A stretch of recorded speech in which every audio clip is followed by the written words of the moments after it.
Welcome to the intersection of technology, cybersecurity, and society. Welcome to ITSPmagazine. Knowledge is power, now more than ever.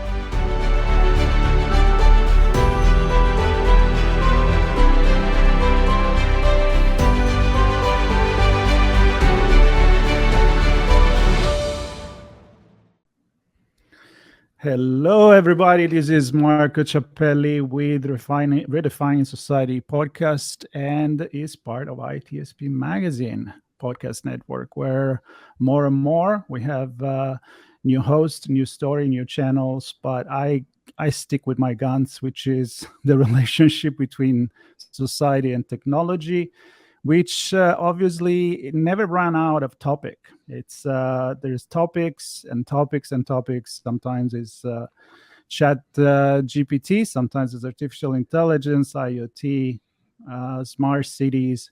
But there is one thing that really is affecting us directly. We hear a lot on the news, and something that unfortunately it makes me sad when it goes into political instrumentalization and political agendas, because it's about our planet, and I don't understand why you just cannot get along and really work with that.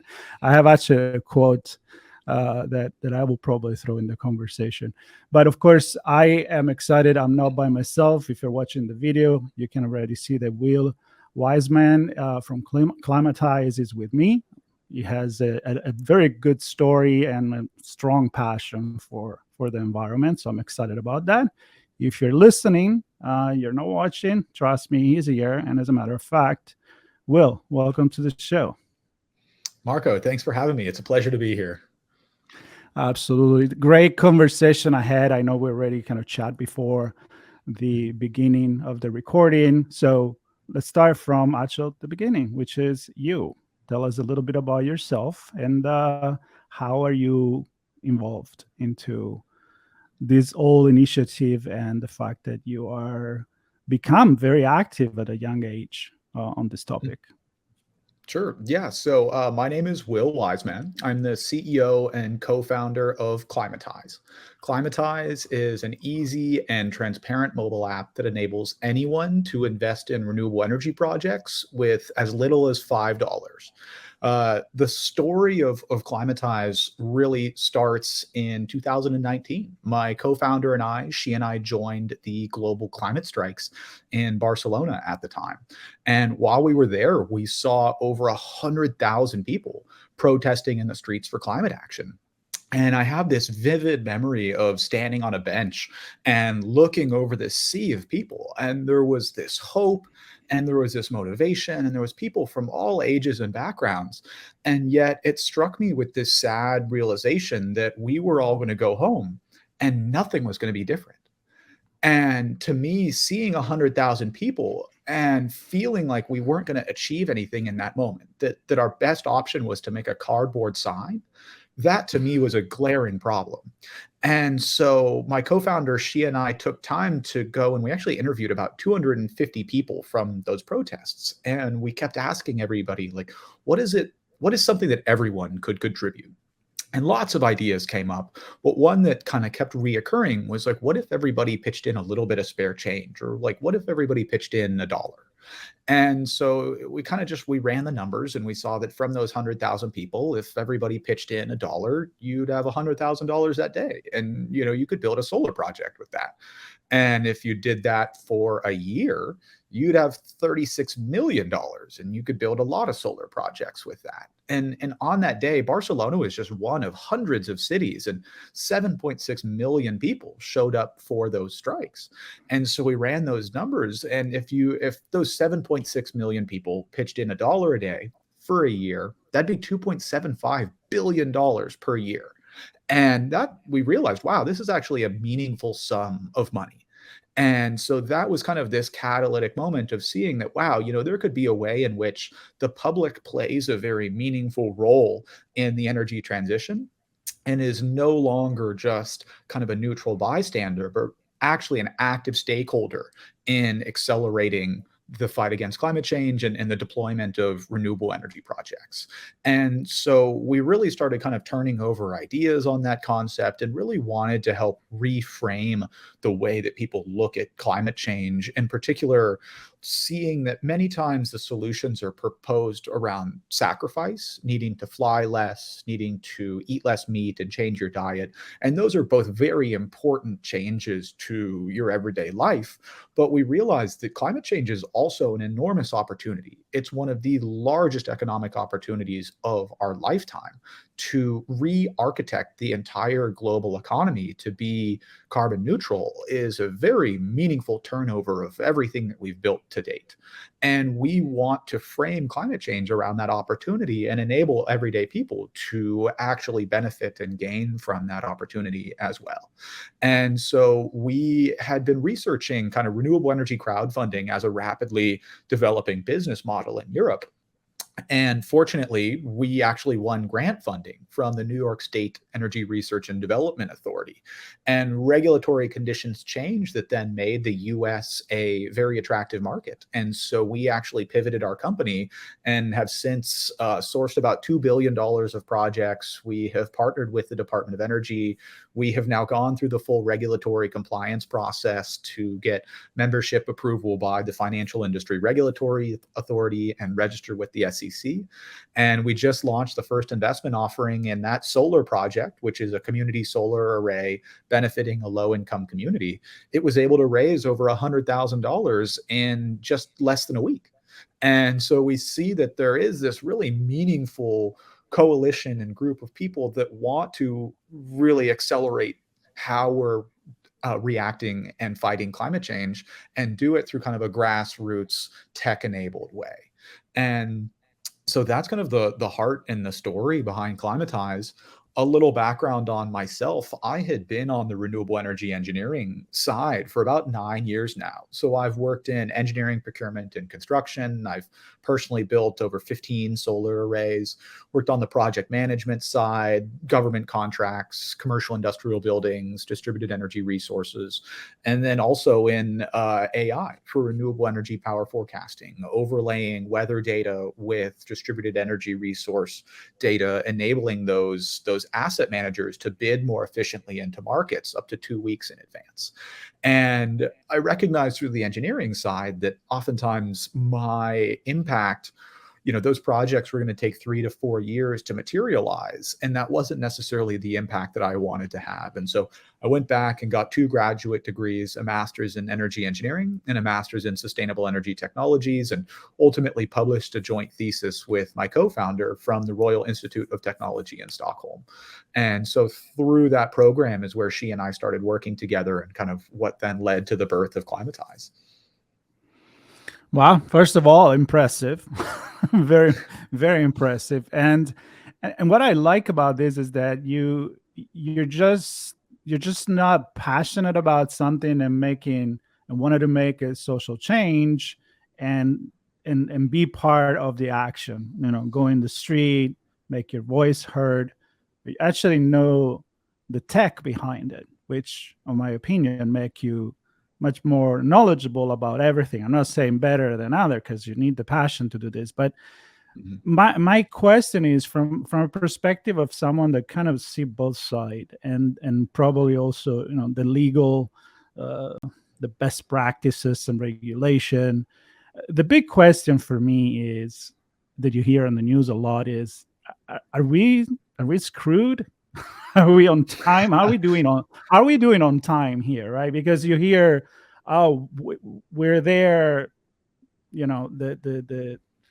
it's getting really bad. We need to act now. But then you start seeing proposition for electric cars and the industry pushing back because, jobs, changing things, oil companies, pressure, politics, and so on. So a honest perspective from you, where are we standing?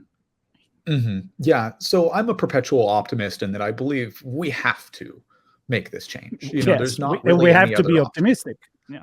Yes, exactly. I think that it is a very challenging problem in that in the best case scenario, nothing happens, that we don't destroy our world and we still appreciate the natural beauty around us and we don't see a collapse of the biosphere. The opposite is that we don't move and that we then trigger these feedback loops in which we cannot reverse. And the kind of world that we may see, not in 50 years or more, is frankly unthinkable in terms of conditions that are not suitable for humans to live in. I mean, there are real threats, particularly in India, Central America, and Africa, where wet bulb temperature, the temperature and the humidity combination can rise above that in which, humans really can survive. We can see major, crop failures, and that can then lead to major human migration. And so the worst case scenario is not really a thinkable one. And from there, I think we need to then look at and react with the appropriate amount of urgency to try and achieve the best case scenario. We are running out of time. However, some of the new federal legislation here in the United States and globally, the policy that has then been implemented in reaction to new federal legislation like the Inflation Reduction Act is very promising. And I have been in the industry since 2014. Like even back in high school, I was putting solar panels on roofs to pay my way through college. And, back then, the conversation wasn't there. The momentum wasn't there. Now, we have things like the Super Bowl is full of EV commercials. That would have been unthinkable 3 or 4 years ago. And so there are these really promising signals that kind of the social momentum is building and the zeitgeist is shifting to be more ready for, sustainability to be mainstream and to rethink kind of how we buy and consume products. And that's why, we have high conviction about the timing of Climatize now being suitable. There are challenges with the macro picture. However, people are demanding sustainable both investment and consumer products more than ever. And so we see that being a very promising sign. Now, the big point here is that we do need to very rapidly accelerate the capital that's being allocated to, in particular, renewable energy, because that is kind of the low-hanging fruit in terms of how we actually decarbonize the macro economy. The first step is decarbonizing the electricity system.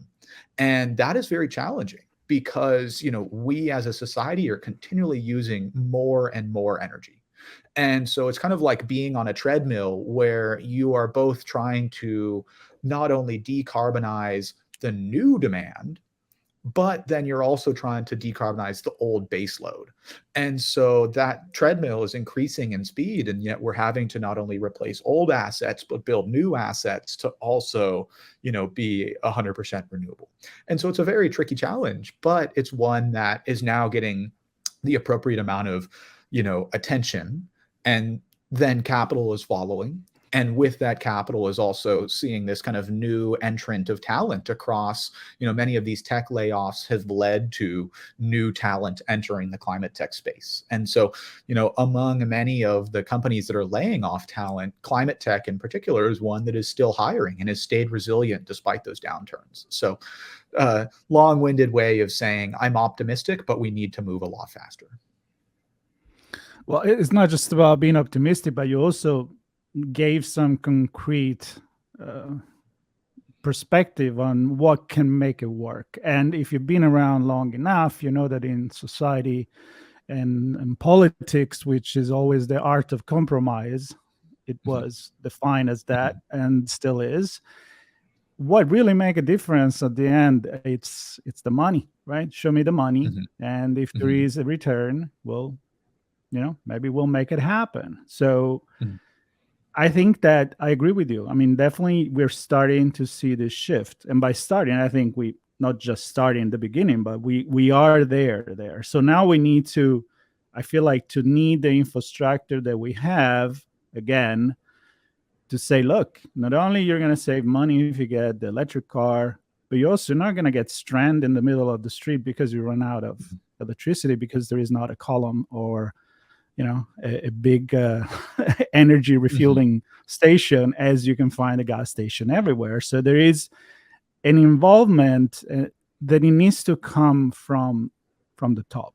So on one side, I'm a big fan of everybody making a lot of noise.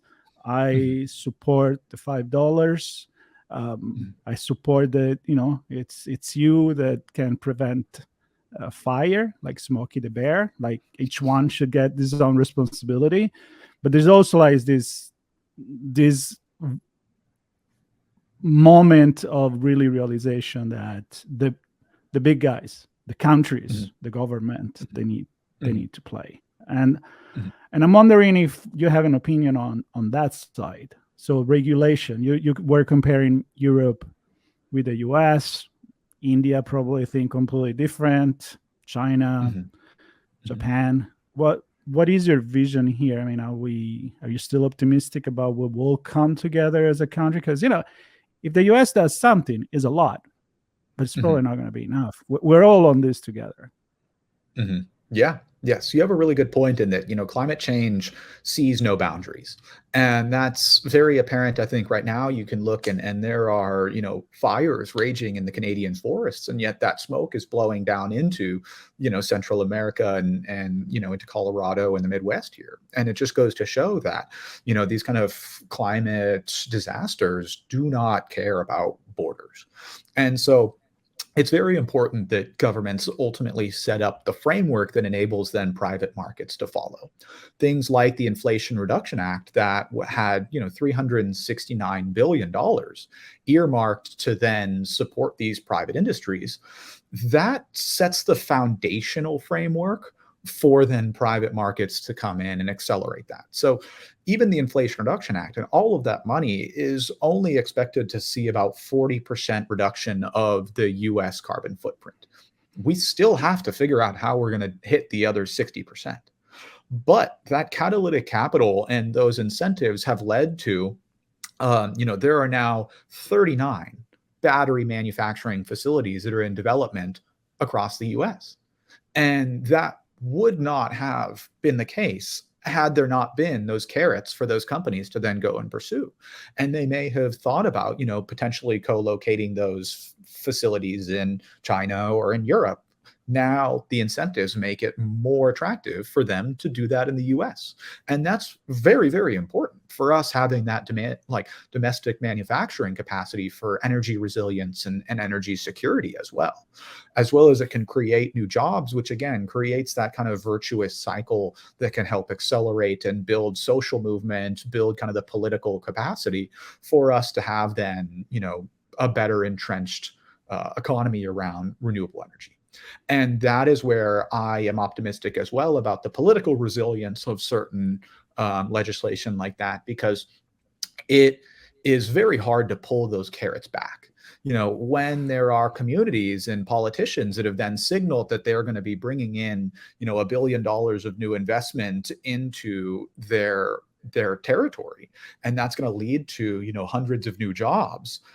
Those are harder to pull back than, say, potentially carbon taxes or things in which when people look to save money, they aim to those cost centers. And so that's why I'm optimistic that at least, we saw the Inflation Reduction Act pass, and I want to believe that it will stay resilient, especially in, these kind of debt ceiling conversations. Now, I have heard that, some of those incentives may be what's kind of in negotiation, and I hope that they stay, because for the United States to really build a resilient clean energy industry is one of the major industries that will give us a competitive edge into the remainder of this century.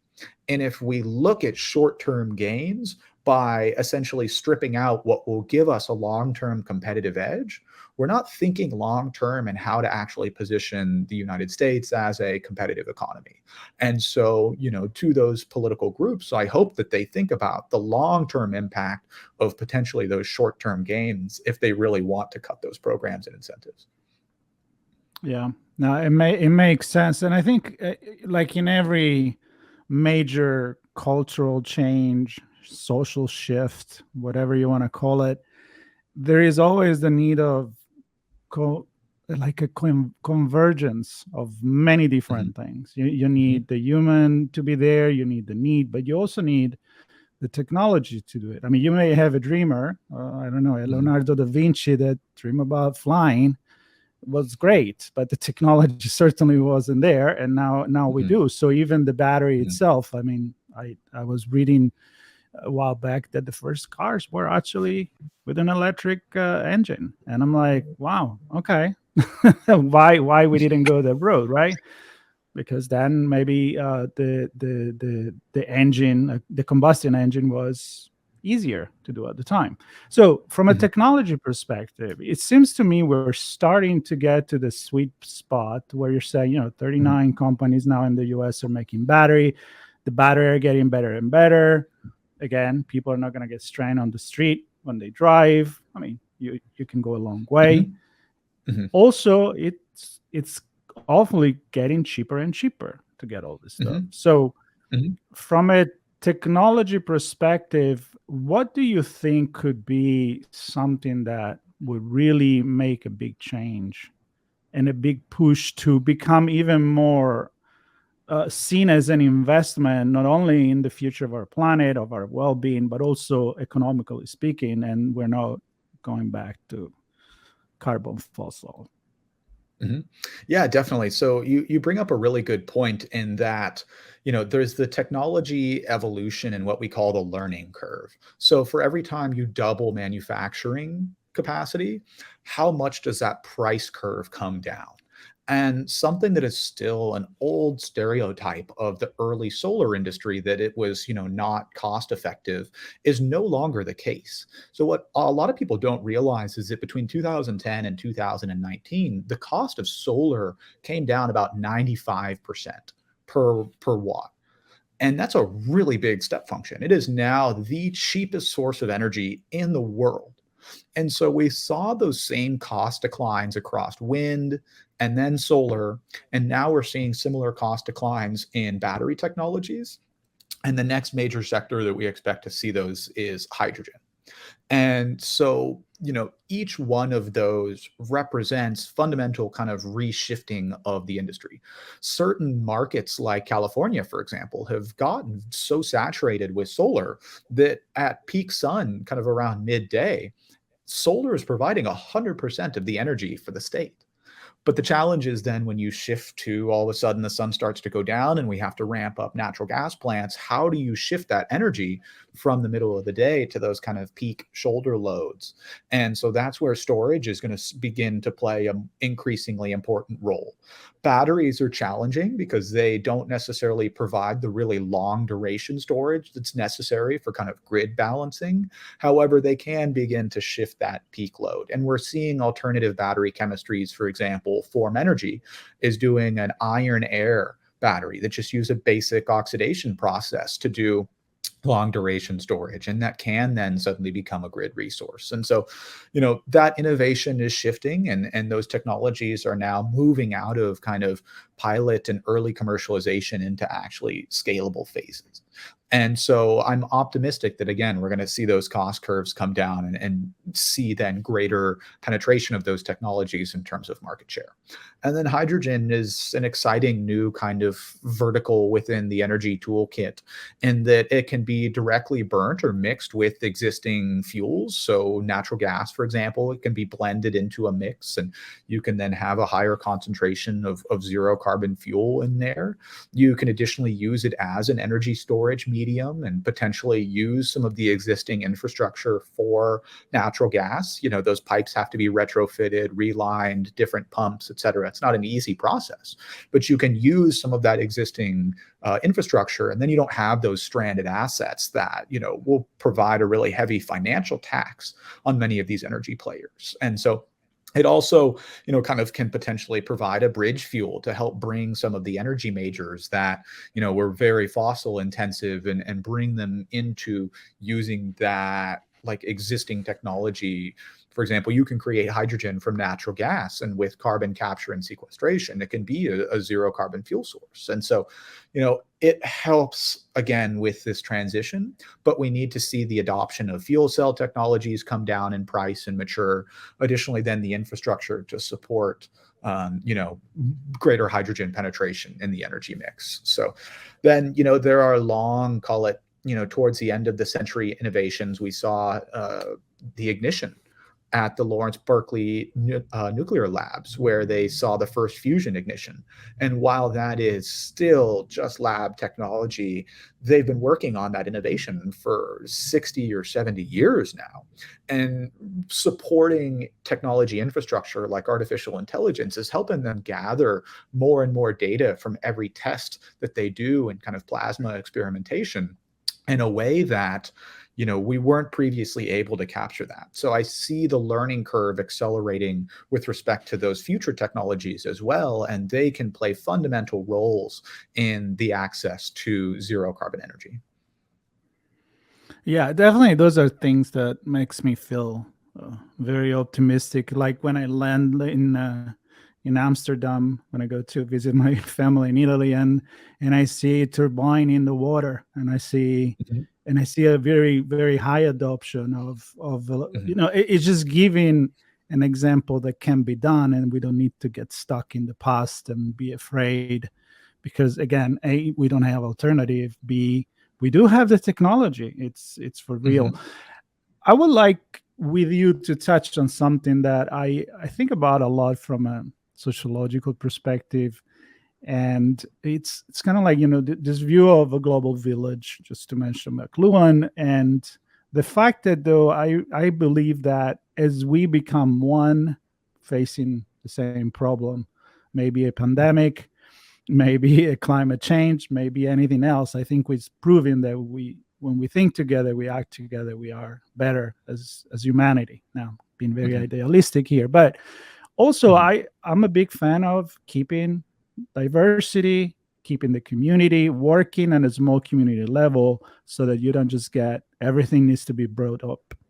I mean, from the top down, but also from the bottom up, which makes me connect with what you're doing with Climatize.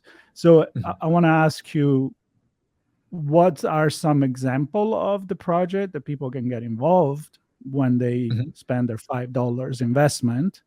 But also your view on how maybe smaller municipalities, smaller community could come together, right? And build, I don't know, I'm envisioning, what if a block comes together and they all make a battery to store all the solar power instead of everybody on his own? I mean, I can see that a lot could be done crowdsourcing, not just on the internet in terms of investment in something else, but investing for themselves together. I don't know if I'm making sense, but be active in the community. How can we do that? Yeah, so that's really the vision and kind of the desire behind Climatize, is that we are enabling communities to invest in their own energy resources, and in a way that can not only benefit, your wallet, but also the climate fight. And so we see that there are a lot of projects in kind of the mid-market space between about $100,000 all the way up to $5 million that really struggle to attract financing because they're kind of below the transaction limit of what many commercial banks will go and participate at. And so the project developers have oftentimes funded these projects off of their own balance sheet. And so by being able to raise capital from the communities that they are building these projects in, provides a very meaningful bridge to help get some of these projects up and off the ground. And so we have seen projects come across our desks that are for anything from a boys and girls club, a Shakespeare theater, a synagogue, a commercial building, but is then, benefiting a low-income community, a very broad range of very community-centric projects. And that's where we see a meaningful place for crowdfunding, or what we're calling community rounds, to really participate in accelerating the energy transition locally. Additionally, there's a company that we're planning on working with, and they aim to do energy efficiency upgrades for multi-tenant buildings. And they have been very outspoken about wanting to have the community participate and fund those projects, because it creates a very virtuous cycle in the community when, for example, instead of the underwriter being, a large commercial bank and the yield on those projects being siphoned off to Manhattan, instead it can stay in the community and really create that virtuous cycle wherein, they are reducing pollution locally, they're creating local jobs, and then the yield on these lending products is staying there locally. And so we believe that that really has a meaningful role to accelerate, kind of local energy resilience and provide a more kind of democratic and social experience to how we respond financially to climate action and accelerate climate finance through everyday participation. Yeah, and another lesson here is that we always think, for example, smart cities. I love to talk about smart cities. And you always think about the big city being the one that needs to lead because they have the money, they have the infrastructure, but they're big. It's complicated. It takes a lot of decision, a lot of negotiation, a lot of power. So you think about LA, San Francisco, New York.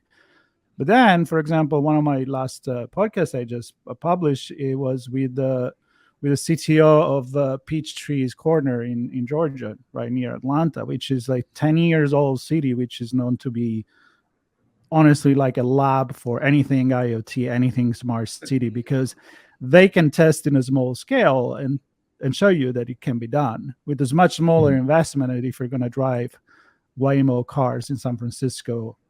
That you need permits and it's complicated.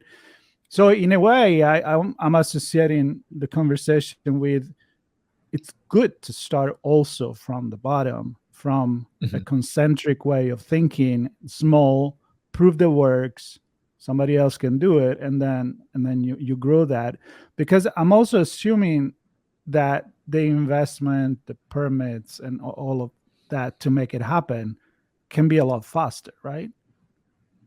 Yeah. So, I mean, we've seen that projects that are operating at this kind of more community level, distribution grid level, can oftentimes move through the interconnection queue more quickly than large utility scale projects because they don't necessarily require the same kind of grid upgrades that, a very large high voltage utility scale project might. And they can be strategically co-located either in schools or parking garages, et cetera, in a way that they're not also competing for land with, say, potentially crops or other, commodities that we need as a society. So to your point, yes, there's lots of advantages to having more community-centric energy projects that are closer to the demand centers. Right. And as we're going from the top to the community, I want to go to the individual to end this. So we see a lot in the news. There's a lot of group of activists. Sometimes they piss off people because they go in now and they put carbon paints in the Trevi fountains. It makes the news. People hate it. It's like, why are you doing that? You're not going to resolve the problem. But, at least we hear about the problem. I'm not saying I'm pro for that kind of action, but I am supporting definitely individual and small group taking action. So from you, that you grew up with this, you've been in the street, you've been in the technology side, you're building something that is, I think it's really interesting for people to figure out how to can actually make money and invest your money into something good. If you had to give an advice to young kids today, teenagers that wants to get involved, they don't just want to read about it, they want to do something about it. What do you suggest them to do? Yeah, definitely. So, the most impactful ways that you can make a difference when it comes to climate action are what you do with your work every single day. You spend an enormous amount of time and in your career and in your job. And so making sure or looking to find a job that is helping a climate tech company. People often think that climate tech companies are purely for engineers and scientists, and that is no longer the case. There is a huge generation of climate tech companies that need everyone from accountants to marketers to, everyone across the board. And so I would suggest going to look at resources like Climate-Base, for example, that are really great platforms and are helping with this transition into the climate workforce. And then really the next biggest lever is where your money is not only banked, but also invested. Many of the banks are some of the worst, like they're the biggest funders of the fossil fuel industry. And so thinking about, what are the like underlying values of your bank? And if they are one of the major funders of fossil fuels, considering moving that over to a more sustainable, bank. And then ultimately, how are you investing it? And are your investments aligned with the values that you have? And if you want to focus on, really putting your money directly investing into renewable energy projects, then come and look at Climatize and see that you can, support these projects, invest in these projects with as little as $5. And we did that intentionally because we want this to be accessible to anybody and everybody. Energy as an asset class was previously only for the wealthy. And we've seen entire countries be founded upon energy resources. You look at the Saudi Arabias, the Venezuelas, the Russias of the world. And then some of the most valuable private companies in the world are the fossil fuel and energy majors. And so expanding access to the ability to invest in and potentially earn a return on investment from energy assets is something that we're really excited about and have high conviction that this is a way that provides a channel for everyday people to play a really meaningful role in accelerating the energy transition. So first, how you work, and second, what your money is doing. And so please, go take a look at Climatize. You can find us on the App Store, the iOS App Store, or at our website, www.climatize.earth. And from there, take a look through the opportunities. And if it's a fit, then, please start making some investments. It's a really impactful way to do it. Yeah, and we'll certainly have the link to your profiles, and people can get in touch with you, and they can find that in the note for this podcast. And I would say I'm glad we had this conversation. It's a great example of, first of all, you're very knowledgeable, but also very passionate about what you do, and very, very logic about it. A very analytic mind, and I appreciate that. Like sometimes we let passion to lead, but I think we need both, because you're not going to convince the politician to take action just with passion. You need to show them, again, the money, the return for the constituent and for those that, let's face it, finance them. So with that said, I hope that people will get inspired, even go and start your own business, do some research on all the things that Will said, and stay tuned. Share this conversation if you found it interesting for you. It's probably going to be interesting for your friends and family and co-worker. And again, all together, maybe we can make our voice heard. So, Will, thank you so much again. And everybody stay tuned, subscribe, and to the next one. Thank you, Marco. It's been a pleasure. Thank you. We hope you enjoyed this conversation. If you learned something new and this story made you think, then share ITSPmagazine with your friends, family, and colleagues. If you represent a company and wish to associate your brand with our conversations, sponsor one or more of our columns. We hope you will come back for more stories and follow us on our journey. You can always find us at the intersection of technology, cybersecurity, and society.